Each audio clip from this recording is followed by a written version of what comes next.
자, 안녕하세요. 반갑습니다. 일단 해외 선물 기초 교육에 대해서 일단 좀 설명을 드릴 텐데, 사실상 이제 선물 위주 내용보다는 이제 좀 파생 상품, 우리가 ETF, ETN, 어쨌든 하락에 대한 투자, 그리고 이제 원자재라든지 다방면의 투자를 가져가면서 시장에서 우리가 좀 하나의 종목, 주식만 가지고 가는 게 아니고 이것저것 다 다루면서 시장의 좀 방향성이나 전체적인 큰 틀 내용 자체를 좀 더 크게 확대 해석하면서 우리가 세밀하게 바라볼 수 있는 교육 시간이다, 이렇게 봐주시면 될 것 같습니다. 자, 일단은 가장 기본적인 건 그래도 우리가 선물에 대한 내용 자체를 먼저 이해를 하고 가져간다라고 얘기를 좀 드렸습니다. 자, 어제자 내용 살짝 같이 다시금 정리를 하면서 바라볼게요. 자, 선물이라는 거는 우리가 현물과 반대에 대한 내용이라고 얘기 드렸었고요. 큰 틀로 본다라고 하면 선도거래 형태라고 일단은 설명을 드렸습니다. 과거부터 지금까지 사실상 우리는 계약을 통해서 미리 6개월, 1년 뒤에 어떠한 상품 자체를 오를지 떨어질지를 예상을 하고 미리 그 가격을 계약을 하면서 일단 좀 바라보면서 그 차익만큼 수익을 얻을 수 있었던 부분들 자체가 이미 거의 1000년 전부터 이어졌었던 선도거래, 그게 지금 좀 발전된 게 이 현재 선물에 대한 개념이다라고 보시면 될 것 같습니다. 근데 일단 선도거래 같은 경우는 개인 간의 거래에서 문제점은 사실상 거래 계약 파기, 이거 내가 너무 부당해 하고 그냥 도망가고, 이런 경우의 수가 너무 많기 때문에 사실상 선도거래가 개인 간의 거래에서 문제가 많았었기 때문에 중개인이라든지 이런 부분들을 일단은 좀 가져가면서 사실상 공식적인 거래 형태로 바뀌었다라고 얘기 드렸습니다. 자, 본격적으로 이 선물에 대한 내용 자체가 확장되면서 실질적으로 원자재, 그러니까 이제 농수산물로 어떻게 보면 기본 베이스가 잡혀 있었다가 1970년대 오일 쇼크 이후서부터 폭락장이 찾아왔는데, 이 폭락장에서 하락이 어마무시하게 펼쳐지는데도 사실상 대응이 되질 않았었다. 폭락장에서 이러한 대응이 안 되다 보니까 기관 입장에서 많은 양의 보유 종목들을 단숨에 청산을 하고 싶어도 그렇게 될 수가 없는 상황이고요. 어떻게 포트폴리오를 바꿔도 안 되고 손실은 계속적으로 커져가는 그러한 결과값을 맞이했었는데, 이렇게 그냥 가만히 지켜보면서 손가락만 빨다가 크게 손실이 나는 경우의 수가 만들어지기 때문에 이거 좀 문제가 있다, 이러다가 우리 다 망한다, 이렇게 얘기를 하면서 이때 당시부터 사실상 선물에 대한 개념 자체가 단순히 곡물, 농산물 이러한 부분에서 지금의 현재 통화라든지 지수라든지 원자재라든지 이런 쪽으로 더 크게 많이 확대가 되면서 사실상 상승과 하락 양방향의 투자가 가능한 이 선물의 본격적인 파생 상품으로서의 내용 자체가 확립이 되었다, 이렇게 보시면 될 것 같습니다. 그래서 사실상 이때 당시에 기관들이 대응이 안 됐다 보니까 해지 수단, 현재 하락에서 어떻게 보면 내 자산을 지킬 수 있는, 지금의 손실을 줄일 수 있는 방식의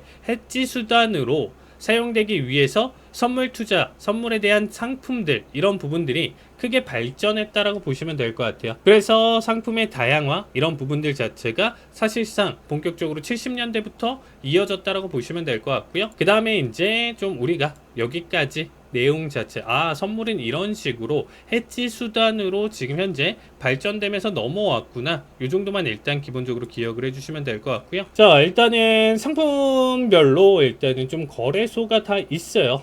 그래서 제가 사용하는 트레이딩 뷰 같은 경우는 지금 보시는 각각의 종목들마다 포함되어 있는 거래소마다 결제를 해야 실시간으로 보실 수가 있어요. 활용도나 내용 자체 써보시면 굉장히 좀 좋지만 차트만 보는데도 고정적으로 나가는 지출이 사실 무시할 수가 없거든요. 저 역시도 1년에 내는 비용이 거의 한 80만원 정도 되는 것 같아요. 그래서 개인이 사실상 내가 진짜 투자에 대한 내용 자체를 좀 확실하게 가져가고 튜브를 그만큼 1년에 80만원 이상의 값어치를 가져가겠다 생각 드시는 분들만 대응을 해서 써보시면 될 것 같고요. 그게 아니다 싶으면 사실상 굳이 무리하지 않는 선에서 우리가 일반적인 증권사 차트를 사용을 하셔도 괜찮습니다. 자, 우리가 대표적으로 나스닥, S&P, 유로FX 같은 경우는 이제 시카고 상업거래소 CME 대표적으로 이렇게 보시면 될 것 같고요. 오일 골드 같은 경우는 이제 나이맥스 뉴욕 상업거래소에서 이제 좀 거래가 된다라고 보시면 될 것 같습니다. 다음으로 항생은 홍콩 선물 거래소고요. 우리나라도 역시 기본적으로 정해져 있죠. 자, 기본적인 용어나 내용 자체도 이번 한 주 같은 경우는 좀 이러한 기본적인 내용을 담아서 일단은 좀 설명을 드린다라고 얘기를 드렸습니다. 우리 선물 같은 경우는 제가 계약을 통해서 선도거래 형태에서 만들어졌기 때문에 사실상 우리는 현물처럼 주식처럼 한 주, 두 주를 사는 개념이 아니고 한 계약 체결, 두 계약 체결 이렇게 가져간다라고 얘기 드렸어요. 그래서 계약의 단위로 일단 가져가는데 어떻게 보면 간단하게 생각해 본다라고 하면 주식 한 주의 개념이다 이렇게 봐주시면 될 것 같고요. 틱 같은 경우는 가격 움직임의 최소 단위예요. 그래서 각각의 종목별로 사실상 이 틱의 움직임이 좀 달라요. 어떤 거는 소수점 0.1 아니면 어떤 거는 정수대로 움직이고요. 어떤 거 나스닥 같은 경우는 0.25 단위로 움직이죠. 어떤 거는 소수점 뭐 둘째 자리까지 셋째 자리까지 이렇게 가져가는 종목들이 있다 보니까 얘 최소 단위 움직임 자체는 일단은 체크를 해야 되는구나. 얘네가 한 칸이 어떻게 움직이는지 일단은 바라봐야 되겠구나. 기억을 해야 되겠구나. 이게 틱이다라고 보시면 될 것 같아요. 그래서 한 틱 차, 두 틱 차 이렇게 얘기를 하는 거 이런 부분들이 이 틱에서 나왔다라고 보시면 될 것 같습니다. 그러니까 이제 뭐 포지션 같은 경우는 일단 당연히 기본적으로 우리가 양방향 투자에서 일단은 가져가기 때문에 매수, 매도 매수 포지션이냐 매도 포지션이냐 항상 우리가 기본적으로 주식으로 판단을 해본다라고 하면 주식 같은 경우는 포지션 자체가 매수 포지션 어떻게 보면 좀 한방향성으로 정해져 있죠. 근데 이 선물 같은 경우는 매도 포지션 내가 하락에도 수익을 낼 수 있는 거 하락했을 경우에 그만큼 틱의 움직임에 따른 가격의 수익을 가져갈 수 있기 때문에 포지션 자체는 사실상 내가 어떤 위치에 있는지 사실상 알고 계셔야 되고 이렇게 양방향으로 투자가 가능하다고 보시면 될 것 같습니다. 그리고 이제 우리는 보통 이제 한 주, 두 주 산다의 개념보다는 진입, 청산 이렇게 좀 표현을 할 거예요. 그래서 어떻게 보면 나스닥 뭐 12,000, 13,000 자리가 포지션에서 진입 그리고 13,500에서 청산 뭐 이렇게 판단하시면 될 것 같아요. 사고 파는 거에 대한 내용 자체가 여기서 나눠진다라고 보시면 될 것 같습니다. 그리고 익절 같은 경우는 목표 청산을 해서 수익을 본 경우를 우리가 익절이라고 표현을 하고요. 그 다음에 손절 같은 경우는 내가 걸어놓은 손실에 대한 상한선 내용 자체 터치를 했을 경우에 마이너스 얼마가 난다라고 했을 경우에 만들어지는 게 손절이라고 하고요. 처음 저랑 같이 하신 분들이 좀 많이 헷갈리시는 게 본절이에요. 본절 같은 경우는 뭔가요? 라고 하시는데 익절은 수익이고요. 손절은 손실이죠. 본절은 내가 진입했었던 포지션에서 청산하는 게 본절입니다. 그래서 본절 대응을 굉장히 좀 많이 할 거예요. 자, 그래서 본절은 많이 쓰다 보니까 익절, 손절, 본절 기본적인 용어 내용 자체는 좀 아시면 좋을 것 같고요. 자, 다음에 이제 좀 상품에 대해서 이제 좀 간단하게 좀 설명을 드리면요.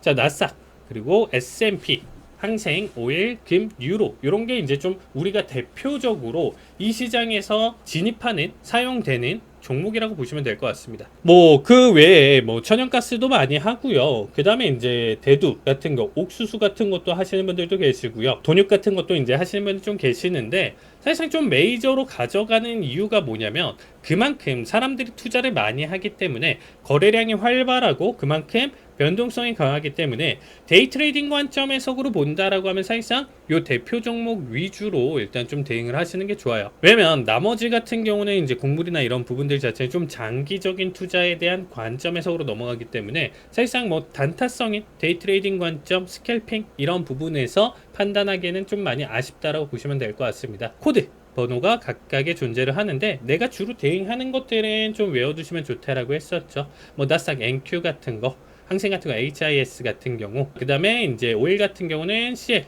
그리고 이제 금 같은 경우는 주식 이렇게 봐주시면 되겠습니다. 자, 그리고 이제 거래 시간 같은 경우는 서머타임 기준으로는 아침 7시에 이제 열려서 6시까지 새벽 6시까지 23시간이 장이 열려요. 나스닥 같은 경우는. 그리고 이제 서머타임이 해제됐을 때는 8시부터 아침 7시까지.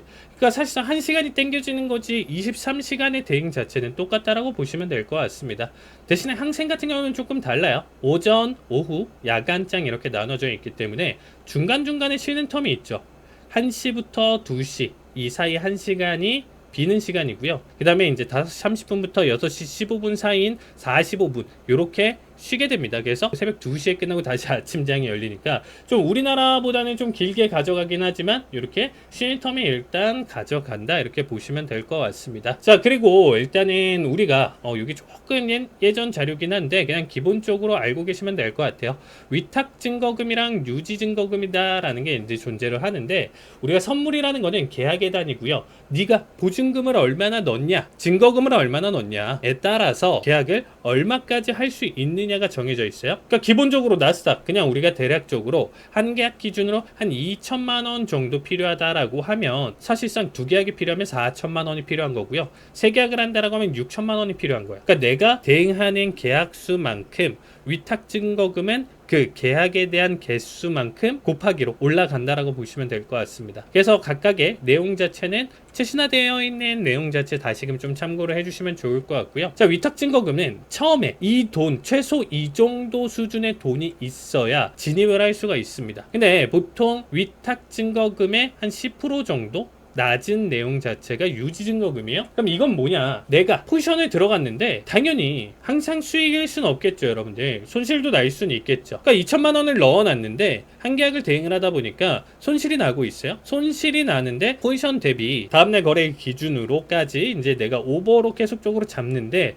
사실상 위탁 증거금 대비 대략적으로 10% 정도 자금이 빠진다. 증거금 기준으로 자금이 떨어진다. 그만큼 손실이 나고 있다라고 하면 이제 전화가 와요. 증권사에서 전화가 옵니다. 유지 증거금 여기 이상 유지를 해줘야 되고요.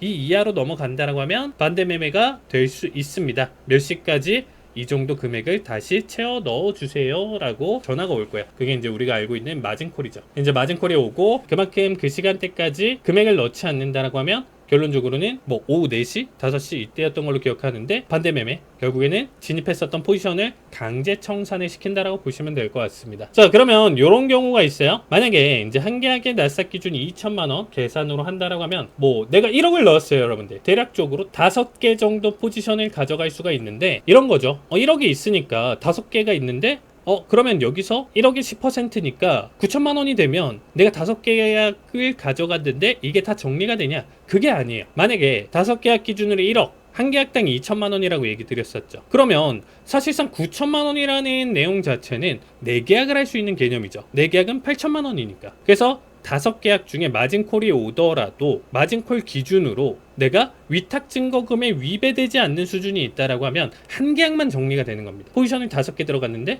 10%가 빠지면 거기에 따른 내용 자체에서 한 계약. 이런 식으로 진행이 된다라고 보시면 될 것 같습니다. 그래서 대계약 하시는 분들은 이러한 개념으로 일단 좀 가져가고 모든 게 이렇게 다 2천만 원에서 진입이 되는 건 아니지만 대표적으로 그래도 나머지는 취향차로 대응을 가져갈 수는 있지만 나스닥 같은 경우는 사실상 좀 웬만큼 선물을 한다라고 하시는 분들은 다 나스닥에 대한 대응 자체를 좀 많이 가져가기 때문에 나스닥 가장 좀 비싼 증거금에 대한 내용 자체를 가져가는 거고요. 나머지는 뭐 5,000불 뭐 이런 수준으로 이제 좀 떨어지는 것도 있습니다. 그래서 한 계약에 대한 내용 자체 좀 달라질 거고요. 마이크로 관점으로 넘어간다. 그러면 여기에서 또 10분의 1 혹은 5분의 1 금액의 위탁 증거금이 필요하다. 이렇게 생각하시면 될 것 같습니다. 자, 기본적으로 틱에 대한 가치 한 틱은 나스닥 같은 경우에 0.25씩 움직이고요. 5달러요. S&P도 0.25씩 움직이는데 12.5달러. 그리고 항생 같은 경우는 정수만 움직이는데 1포인트당 홍콩달러 50달러라고 보시면 될 것 같습니다.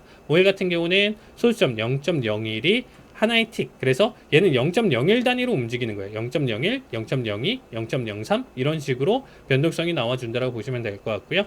자, 소수점 첫째 자리까지 있는 거 금. 골드 같은 경우도 10달러 이렇게 나와준다라고 보시면 될 것 같습니다.